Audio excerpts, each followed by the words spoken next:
Sem Pavivi. E eu preciso te contar o motivo do Sem Pavivi.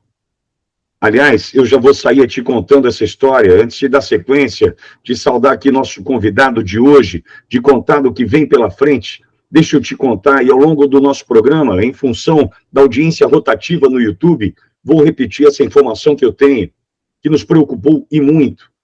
Pavivi hoje não vai poder participar do programa, porque nesse momento está em uma reunião virtual com os advogados. Pavivi ainda está em Portugal, fazendo uma reunião virtual com os seus advogados, em razão de uma nova intimação policial que recebeu hoje, às 17 horas, horário de Brasília, agora há pouco.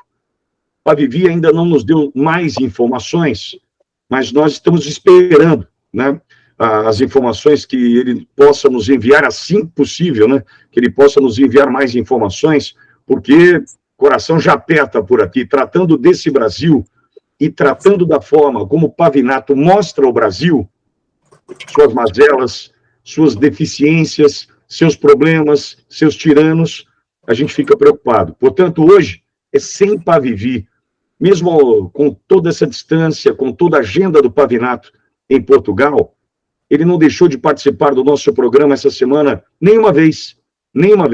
Conseguiu de todas as formas, através do programa do Vilela, vídeos enviados, enfim, todos os dias Pavivi esteve aqui conosco. Entretanto, hoje, repito, Pavivi, hoje é Sem Pavivi, sem mimimi. Hoje a gente não vai poder contar com o dono da casa, porque está numa reunião virtual com seus advogados, porque recebeu uma intimação às 17 horas, horário de Brasília, e ainda não tem mais informações para passar para a gente. Então, o que eu te peço é, se você puder já entrar naquela vibração boa, naquela oração que faz parte, né, para que a gente tenha uma boa notícia vindo de Thiago Pavinato, do Pavivi, já. Mafê, eu vou te pedir, por gentileza, Mafê, assim que chegar a informação, mesmo que seja no meio do programa, me avisa para a gente poder colocar paz no coração dessa audiência que torce tanto pelo querido Pavinato. Tá bom, Mafê? Vamos em frente. Chegamos à sexta-feira, dia 12 de abril de 2024. Já quero agradecer essa turma que está no chat. Lembrando do CES do Pavivi, que é o curtir, o teu joinha. A gente está conseguindo essa semana metas especiais da curtida. Também o seu comentário no chat. Já vou falar de chat aqui. E também, se você puder compartilhar a nossa live, muito bom, porque isso vai levando a gente adiante. Isso vai levando o programa cada vez mais longe, na palma da sua mão. E vou falar sobre uma matéria da Gazeta que até há pouco, Melão, era a capa da Gazeta do Povo, que tem a seguinte manchete: esquerda critica Musk, mas conta com a ajuda de ONGs estrangeiras. A notícia da Gazeta, deu na Gazeta, diz o seguinte: desde que Elon Musk lançou holofotes durante toda essa semana sobre e-mails que mostrariam tentativas do Tribunal Superior Eleitoral, o TSE, de obrigar a rede social Twitter, atual X, a compartilhar dados em massa de usuários e suspender contas, o debate sobre a regulamentação da liberdade de expressão nas redes sociais ganhou um novo fôlego, alimentando também uma discussão sobre as ações do empresário serem interferência estrangeira. Foi dessa forma que o senador Randolph Rodrigues, o Randolph, sem partido, lá do Amapá, se referiu às ações do dono da rede social X, usando a sua conta na própria rede do Musk para comentar, abre aspas. Talvez eu não consiga, pela rouquidão, chegar próximo da voz do Randolph, então não vou nem tentar me arriscar a fazer aquela voz. Não faça isso com a gente, por favor, Petrônio. Melhor não, né? Não poupe disso, dessa voz agradável dele. Então, vou poupá-los. Abre aspas para a voz de Randolph, tenta imaginar. Não aceitaremos interferência estrangeira que venha conspirar contra a nossa democracia. A decisão do ministro Alexandre de Moraes de incluir Elon Musk no inquérito das milícias digitais tem nosso total apoio. Toda e qualquer medida necessária para defender a democracia deve ser tomada com a máxima urgência. Talvez essa notícia seja uma surpresa para bilionário mimado que serve aos interesses do neofascismo, mas no Brasil ainda vigoram as leis brasileiras, fecha aspas. a retórica do senador Randolph Rodrigues, no entanto, omite que a esquerda brasileira, da qual Randolph é parte, é constantemente beneficiada com ajuda externa de ONGs e bilionários estrangeiros. Melão, vou dividir essa notícia em 2 pontos. A gente já na sequência vai para as ONGs que ajudam a esquerda no Brasil.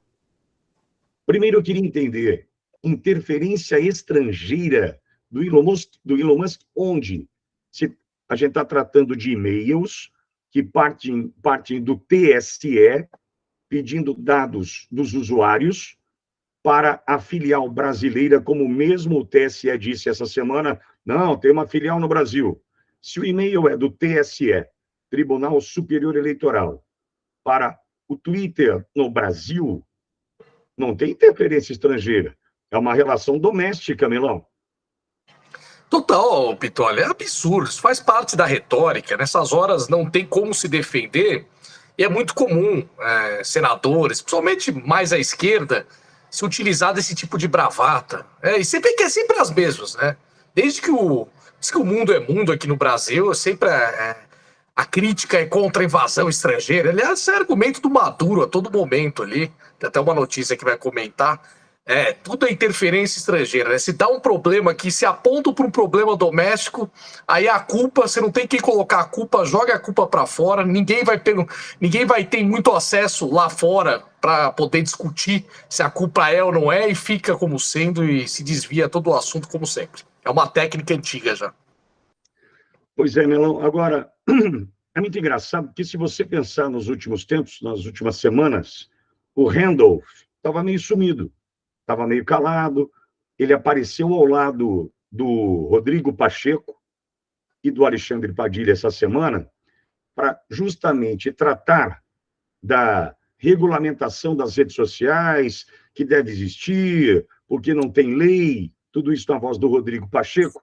Entretanto, ficou nítido ali que o Randolph e o Alexandre Padilha estavam meio que cobrando o Pacheco, a posição do Pacheco, vamos ver se ele vai fazer o que ele combinou, era o que parecia aquela foto, infelizmente, mas o Randolph voltou à cena, porque eu entendo que precisa de mais uma vez um ponta de lança, desses que falam alto, falam fino, mas falam alto, para tentar, então, convencer a esquerda de que ainda há uma saída, depois de tudo que Musk mostrou essa semana, viu, Melão? São coros coordenados, Pitoli. A esquerda sempre foi muito organizada nesse sentido. Então eles aproveitaram esse episódio para poder relançar a pauta que já tinha morrido. E eu acho curioso, né? Porque não só teve a ação dele, como também cabe lembrar que teve a ação do Toffoli, que quer trazer aí para julgamento, né, a questão da constitucionalidade no marco civil da internet, daquele artigo ali que diz claramente que só será responsabilizada por conteúdos terceira plataforma quando houver uma decisão judicial pedindo para retirá-la da determinado conteúdo ilícito após ter sido analisado e confirmado e exigido por uma decisão judicial. É isso que garante, né, toda a segurança jurídica para qualquer plataforma social que envolve aí terceiros postando, fazendo conteúdos, poder operar num país. É o mínimo de garantia. Não, eles querem simplesmente mudar isso. É uma das coisas, talvez um dos desejos maiores deles, que esse poder de polícia, de censura, seja exercido pelas plataformas, de já fazer esse julgamento prévio e retirar do ar conteúdos sensíveis, porque eles sabem que, na dúvida, essas plataformas, primeiro que elas não querem ter esse poder de polícia, já ficou bem claro. Eles não têm estrutura para isso, para ficar analisando caso a caso o que é conteúdo ilícito, o que é conteúdo pode soar antidemocrático. Não existe isso. Como que eles vão interpretar isso? Com quem? Qual a equipe? Eles não querem esse poder. Essa é a primeira coisa, né? E a segunda, Pitoli, é que isso vai gerar uma censura danada, porque se você é dono de plataforma, qual que é a tua orientação? Na dúvida, tira. Você não vai mais analisar conteúdo. Na dúvida, Pitoli fez uma piadinha aqui. Só hoje aqui, na dúvida, poderia ter sido tirado aí um monte de coisa falada, entendeu? Pô, será que quando ele fala isso, faz essa crítica, pode soar aquilo, já corta? É discurso de ódio. Não dá, acabou a liberdade de expressão, se isso for aprovado. E aí, não conseguindo no Congresso, obviamente, eles querem tentar fazer via STF, como já é praxe, né? Exato, Melão. Até antes de seguir falando sobre essa matéria, financiamento estrangeiro para a esquerda, já que você tocou nesse ponto, eu também queria te ouvir. A gente percebe que as pautas mais indigestas, as mais indigestas, para não cair ou não pegar mal para os parlamentares, aparentemente eles têm passado essa bola para o Supremo, onde não tem eleição, onde o cargo é vitalício, até 75 anos está tudo em casa. Por que eu digo isso, Belão? O aborto. A gente vai falar agora, por exemplo, sobre o financiamento estrangeiro dessa causa pró-aborto. O aborto. Agora, a legalização do porte de maconha e, muito provavelmente, eles transfiram para o Supremo essa questão da censura. Por quê?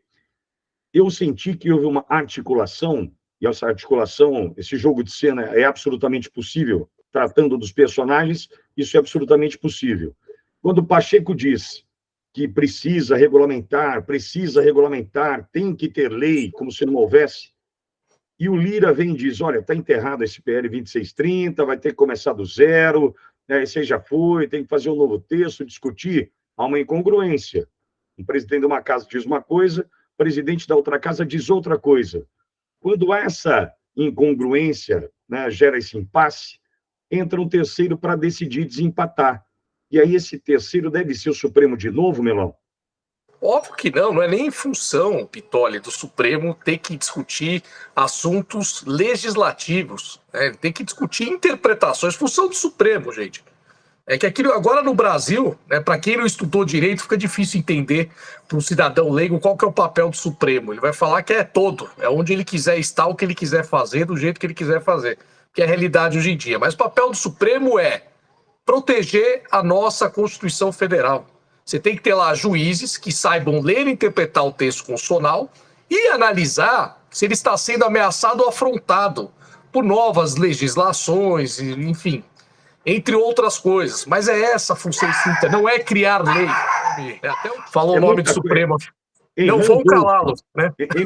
Randolph, Pacheco, Lira, o cara não vai latir? Tem que latir, pô. Espero que não calem ele. Daqui a pouco o Tico tá censurado também. Eu sou proibido de ter o Tico. Vamos censurar o Tico. Ô Melão, mas agora... não cabe esse poder, desculpa, Pitoli, só continuando, não cabe esse poder ao Supremo mais uma vez, mas eles utilizam, porque já é praxe do PT não saber conviver com a democracia. Só que ninguém lembra. O primeiro governo Lula, como é que eles tentaram cooptar a democracia à época? Com mensalão. Eles queriam ter o controle do legislativo comprando diretamente apoio parlamentar. Né? Aí depois se criou toda essa questão de comprar o Congresso com centrão, emendas, cargos, aquela coisa toda lá que deu no Petrolão também. Com cargos estatais, e agora com o Congresso mais conservador no seu perfil, um pouco mais conservador, mais ideológico, é mais difícil. Tudo bem, eles cooptam muitos ainda, mas é mais difícil, eles não têm mais aquele controle todo. E aí a solução vai ser o quê? Via Supremo Tribunal Federal. Eles vão tentar, mais uma vez, se sobrepor à democracia, cooptando o Supremo para quando uma pauta não tiver vez no Congresso Nacional, eles vão usar o Supremo para isso.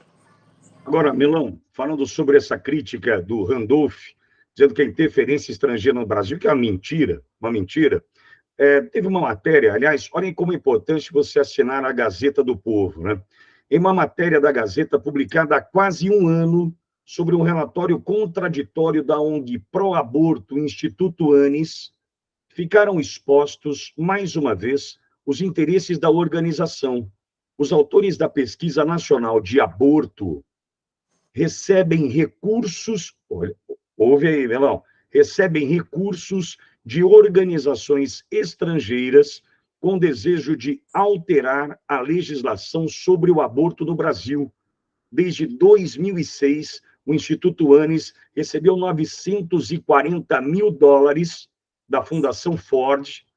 Desde 2016, $435 mil da Fundação Open Society, ligado ao magnata George Soros. Melão, e vai falar da interferência do Musk, que quer só passar a limpo uma relação aparentemente promíscua, estabelecida entre o Tribunal Superior Eleitoral e as plataformas no Brasil, tratando de um pleito que ocorreu no Brasil. É isso mesmo, meu?